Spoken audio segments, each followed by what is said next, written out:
Hello, welcome to B Ed classes. आज हम पढ़ेंगे वेदांत फिलॉसफी का पार्ट थर्ड और फाइनल पार्ट, जिसमें स्टूडेंट कैसे होना चाहिए अकॉर्डिंग टू वेदांत फिलॉसफी और मेथड्स ऑफ टीचिंग क्या होना चाहिए। इससे पहले हमने टीचर का रोल, ऑब्जेक्टिव्स, वेदांत फिलॉसफी क्या होती है, ये सब हमने पढ़ा था। तो चलिए स्टार्ट करते हैं हमारा आज का टॉपिक। सबसे पहले वेदांत फिलॉसफी में मेथड्स ऑफ एजुकेशन के क्या क्या मेथड्स होते हैं अकॉर्डिंग टू वेदांत फिलॉसफी। तो देखिए, there are various type of method use in Advaita Vedanta. Vedanta philosophy को अद्वैत वेदांता भी बोलते हैं, ठीक है। तो सबसे पहले देखिए हियरिंग मेथड। हियरिंग मेथड मतलब सुनना। तो पुराने ज़माने में जो गुरुकुल होते थे वहाँ पे राजा महाराजा बाकी लोग अपने बच्चों को भेजते थे वहाँ पे। तो वो पूरे दिन गुरुकुल में रहते थे, वहीं पे आश्रम में ही रहते थे और टीचर के सारे काम करते थे। वहीं पे खुद भी काम करते थे, हेल्प कराते थे अपने गुरु की, और जो गुरु उनको शिक्षा देते थे उसको वो ग्रहण करते थे। तो वो डिसिप्लिन में रहते थे। तो सबसे पहला उस टाइम पे जो मेथड यूज़ होते थे वो हम डिस्कस करेंगे। सबसे पहला हियरिंग मेथड। उस टाइम शिष्य अपने गुरु की पूरी बात ध्यान से सुनते थे। सबसे पहले देखिए, to hear attentively what the teacher says. Hearing method में अटेंटिवली स्टूडेंट सुनता है क्या टीचर कहता है। सेकेंड है कंटेम्पलेशन मेथड, इसको लिसनिंग मेथड भी कहते हैं। वही सेम लिसन करना, ध्यान से बात को समझना। To listen attentively on what the teacher has taught. Teacher क्या बोल रहा है उसको अच्छे से ध्यान से सुनना समझना। निध्यासन, निध्यासन means it means to arrive at conclusion properly, that is to drive inference properly. अब इस मेथड में क्या होता है, अगर गुरु कुछ चीज़ समझा रहा है और बच्चों को वो चीज़ समझ आ गई तो बच्चे उस चीज़ से कंक्लूजन निकाल लेते हैं, प्रॉपर रिजल्ट निकाल सकते हैं। अगर उनको कोई बात समझ आ गई तो उस बात को, उस शिक्षा को वो अपने जीवन में इस्तेमाल कर सकते हैं प्रॉपरली। इसको बोलते हैं निध्यासन। नेक्स्ट मेथड देखिए, क्वेश्चनरी मेथड। क्वेश्चनरी मेथड मतलब क्वेश्चन करना और अपने डाउट्स क्लियर करना। To remove the doubts of disciples. Disciples means शिष्य।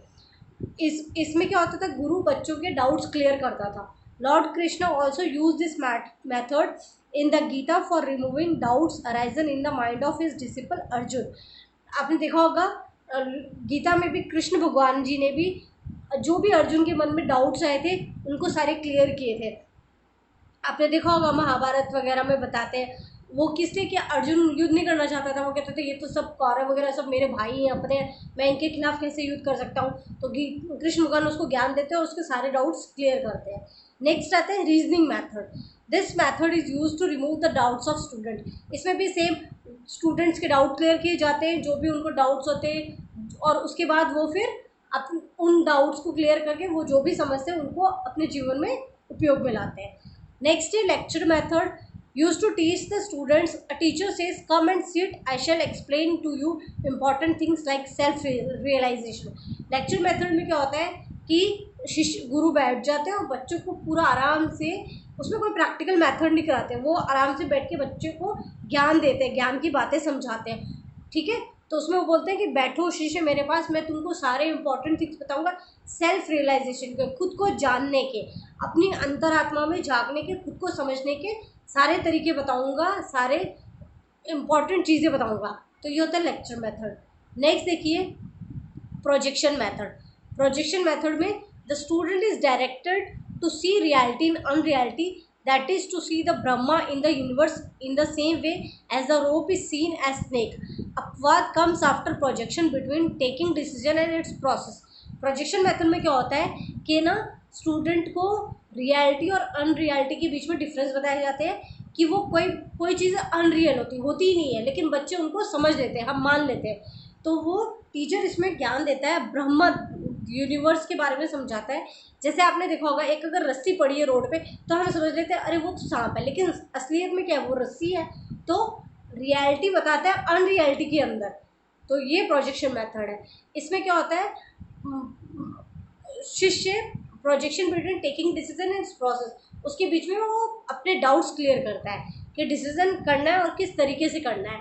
रियलिटी और अनरियलिटी के बीच में डिफरेंस शो करता है। नेक्स्ट है इलिस्ट्रेशन मेथड। इलिस्ट्रेशन मेथड क्या है, in this method difficult subjects is made easy for the student by using example. उदाहरण देके बच्चों को कोई चीज़ को समझाना। अब आज के टाइम में भी आप देख लो, क्लास में अगर छोटे बच्चे होते हैं तो उनको अगर आप डायरेक्टली कोई चीज़ समझाएंगे तो उनको समझ जाएगी, लेकिन अगर हम उनको रियल लाइफ से रिलेटेड उदाहरण देंगे, एग्जाम्पल्स देंगे अपने आसपास के इन्वायरमेंट से, तो उनको अच्छे से समझ आता है। नेक्स्ट है स्टोरी टेलिंग मेथड। इसमें क्या होता है, कहानी सुना के बच्चों को ज्ञान देना। This method has been use in Upanishads. The followers of Vedanta to use this method for explaining difficult subjects to their disciples. अब स्टोरी टेलिंग में क्या, मैंने बताया ना, कहानी सुना के बच्चों के डाउट्स क्लियर करना, उनको शिक्षा देना। ये उपनिषद में भी यूज़ होता था और वेदांत में भी इस मेथड को यूज़ करते हैं। अब आपने देखा होगा आजकल भी कई जगह प्रवचन वगैरह चलते हैं, तो अगर हम ऐसे ही अपने शिष्यों को ज्ञान की बातें बताएंगे तो उनको समझ नहीं आएगा। लेकिन अगर हम उनको स्टोरी के माध्यम से, कोई कहानी के माध्यम से, छोटी सी कहानी के माध्यम से उनको समझाएंगे तो उनको अच्छे से समझ में आएगा। उनके जो भी डाउट्स हैं, जो भी डिफ़िकल्टीज हैं, वो क्लियर हो जाएगी। वैसे ही पुराने ज़माने में, आदिकाल में, गुरुकुल में गुरुजी शिष्यों को कहानी सुना सुना के समझाते थे, उनके अंदर ज्ञान की बातें डालते थे। ठीक है। नेक्स्ट है प्रीचिंग मेथड। प्रीचिंग मेथड मतलब प्रचार विधि, प्रवचन के द्वारा। अभी मैंने बताया ना आपको, this method is use to explain the spiritual secrets to their people. अब इसमें शिष्य को ये बताया जाता है स्पिरिचुअल सीक्रेट्स के बारे में, आध्यात्म के बारे में, धर्म के बारे में, उनको भगवान के बारे में सब ज्ञान दिए जाते हैं प्रीचिंग मेथड के अंदर, प्रचार विधि के अंदर। तो ये आज हमने 10 मेथड्स पढ़े। वेदांत फिलॉसफी के अकॉर्डिंग कौन कौन से टीचिंग मेथड्स होते थे उस टाइम में, और इनको आज के टाइम में भी हम यूज़ करते हैं और करते भी हैं। अब देखिए वेदांत फिलॉसफी के हिसाब से स्टूडेंट कैसे होने चाहिए। डिसिपल्स, डिसिपल भी बोलते हैं, डिसिपल इस सेंस में बोलते हैं जब वो गुरुकुल में होते हैं तब, और ऐसे बोलते हैं प्यूपिल। पीपल नहीं बोलते, पीपल तो लोग हो गए, प्यूपिल, प्यूपिल बोलते हैं शिष्य को, स्टूडेंट्स को। The student is an important as teacher. जितना टीचर इंपॉर्टेंट है उतना ही स्टूडेंट। टीचर नहीं होगा तो स्टूडेंट कैसे पढ़ेगा, और स्टूडेंट नहीं होगा तो टीचर किसे पढ़ाएगा। तो दोनों बहुत ज़रूरी है। A true disciple should have full control over his senses. जो एक सच्चा विद्यार्थी होता है, एक सच्चा शिष्य होता है, बच्चा होता है, उसको अपने सेंसेस पे कंट्रोल होना चाहिए। A people should have following qualities. Vedanta philosophy के अकॉर्डिंग ये क्वालिटीज़ होनी चाहिए बच्चे के अंदर, विद्यार्थी के अंदर। A people should be capable of distinguish between the eternal and non eternal things. People ये कैपेबल हो, इतना समझदार हो, इतना सक्षम हो कि वो बांट सके, डिस्टिंग्विश कर सके, भेद कर सके कि कौन सी चीज़ सत्य है और कौन सी असत्य है।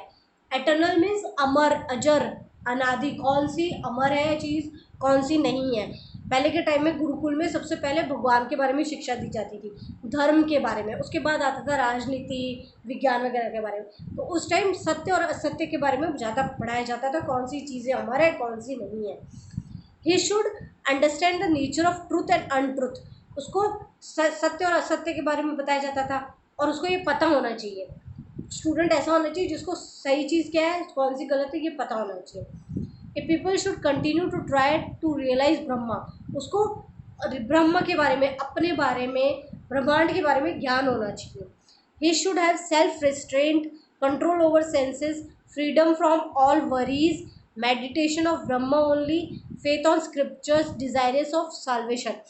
स्टूडेंट कैसा होना चाहिए, सेल्फ रिस्ट्रेंट, खुद पे कंट्रोल होना चाहिए उसका, उसके इंद्रियों पे, अपने इंद्रियों पे वो कंट्रोल कर सके, मन को कंट्रोल कर सके, control over senses, freedom from worries, जितनी भी चिंताएं उनसे मुक्त हो, वो उसको कोई टेंशन ना हो। मेडिटेशन ऑफ ब्रह्मा, मेडिटेशन करे वो, हमेशा ध्यान लगाए। स्क्रिप्चर्स, ग्रंथों में उसको विश्वास होना चाहिए। डिजायरेशन ऑफ सॉल्वेशन, और हमेशा मुक्ति की तरफ उसके कदम बढ़ने चाहिए। ये एक स्टूडेंट की क्वालिटीज़ होती है अकॉर्डिंग टू वेदांत फिलॉसफी, और होनी भी चाहिए। अब प्यूपिल्स की ड्यूटीज़ क्या होती है। ड्यूटीज़ मतलब उसके क्या क्या कर्तव्य, क्या क्या फ़र्ज़ है, कर्तव्य, उसके क्या क्या काम है। The people should always be under the guidance of his गुरु। प्यूपिल गुरु के गाइडेंस में ही सारे काम करे, हमेशा गुरु उसको शिक्षा दे, वही उसको फॉलो करे। He should have full faith in his गुरु। उसको अपने गुरु के ऊपर पूर्ण विश्वास होना चाहिए, उसको पता होना चाहिए कि गुरु उसको गलत शिक्षा नहीं देंगे। He should observe celibacy till he achieve salvation. और जब तक उसको मोक्ष की प्राप्ति नहीं हो तब तक वो ब्रह्मचर्य का पालन करे। सेलिबस मीन्स ब्रह्मचर्य का पालन करे, और साल्वेशन मीन्स मोक्ष, मुक्ति। He should put questions to his guru for removing his doubts. वो गुरु से कोई भी डाउट क्लियर कर सकता है, क्वेश्चन के माध्यम से उनको क्वेश्चन पूछ के अपने डाउट्स क्लियर कर सकता है। ठीक है। नेक्स्ट देखिए, तो people should always be ready to serve his guru. और हमेशा शिष्य को तत्पर रहना चाहिए, तैयार रहना चाहिए कि कभी भी गुरु उसको जो भी आदेश दे उसको वो माने, फटाफट वो करे उस आदेश का पालन। लास्ट है, after completion of studies the people should offer gifts to the guru according to his wish. और जब उसकी सारी गुरुकुल में सारी शिक्षा समाप्त हो जाए तब पीपल उसको ऑफर, गुरु को ऑफर करे कुछ गिफ्ट्स। गिफ्ट मतलब गुरु दक्षिणा दे।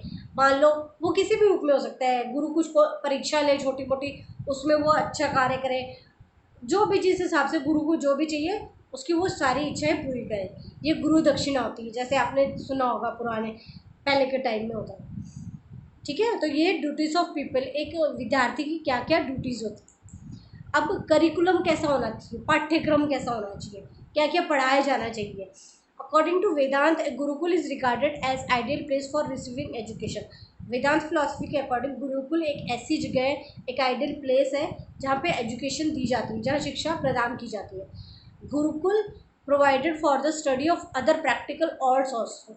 और गुरुकुल में सिर्फ ज्ञान वेदांत की शिक्षा या ग्रंथों की नहीं, हर तरीके की शिक्षा दी जाती है। प्रैक्टिकल्स भी दिए, जीवन में जो आने वाले कठिनाइयाँ उनके बारे में भी छात्रों को ज्ञान दिया जाता है। Practical arts also.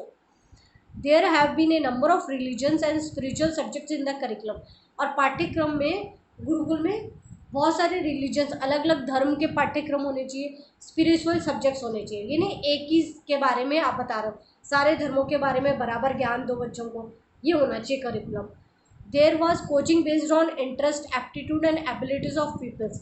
और ये भी नहीं कि एक ऐसा विद्यार्थी है जिसका जो क्षमता है उससे ऊपर उठ के आप उसको पढ़ा रहे हो, नहीं, उसको जिस चीज़ में इंटरेस्ट है, उसकी कितनी क्षमता है, कितना वो ग्रहण कर सकता है, वो सब भी एक गुरु को पता होना चाहिए। तो गुरु कैसे शिक्षा देगा, बच्चे के हिसाब से, विद्यार्थी के हिसाब से। तो करिकुलम कैसे होना चाहिए, पाठ्यक्रम विद्यार्थी के इंटरेस्ट के हिसाब से, उसके एप्टीट्यूड और एबिलिटी क्षमता के हिसाब से उसके पाठ्यक्रम होना चाहिए। From spiritual point of view the curriculum was based on realisation of Brahma. और स्पिरिचुअल पॉइंट ऑफ व्यू से देखें तो खुद के रियलाइजेशन के लिए, खुद की शुद्धि के लिए, खुद के ज्ञान के लिए पाठ्यक्रम होना चाहिए अकॉर्डिंग टू वेदांत फिलॉसफी। ठीक है, तो ये था करिकुलम, पाठ्यक्रम कैसा होना चाहिए।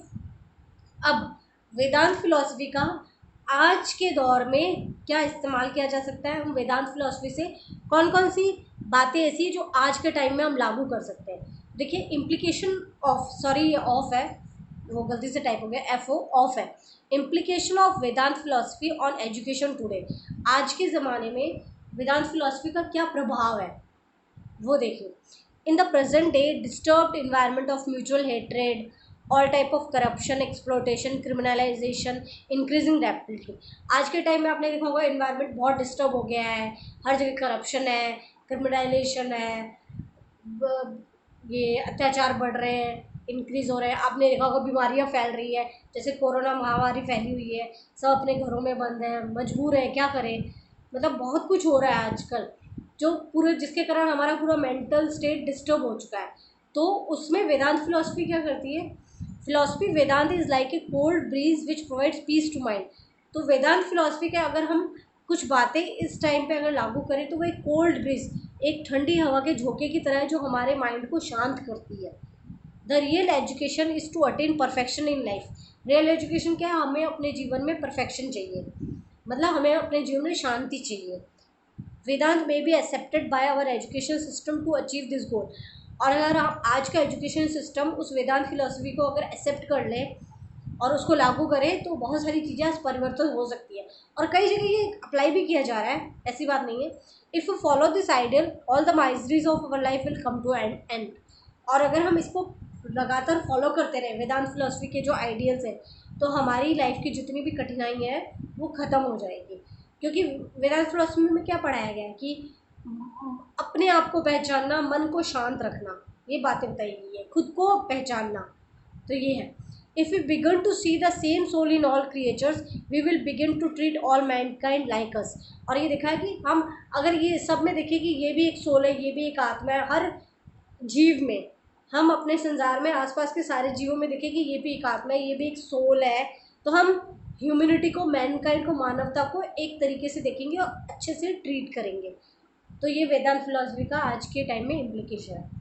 तो ये था मेरा छोटा सा वीडियो। अगर वीडियो अच्छा लगा हो तो प्लीज़ लाइक कीजिए, शेयर कीजिए, मेरे चैनल को सब्सक्राइब कीजिए, और आपके कोई भी डाउट्स हो तो प्लीज़ कमेंट बॉक्स में ज़रूर लिखिएगा। और नेक्स्ट आप बता सकते हो मुझे किस टॉपिक पे वीडियो बनाना है। Thank you for watching.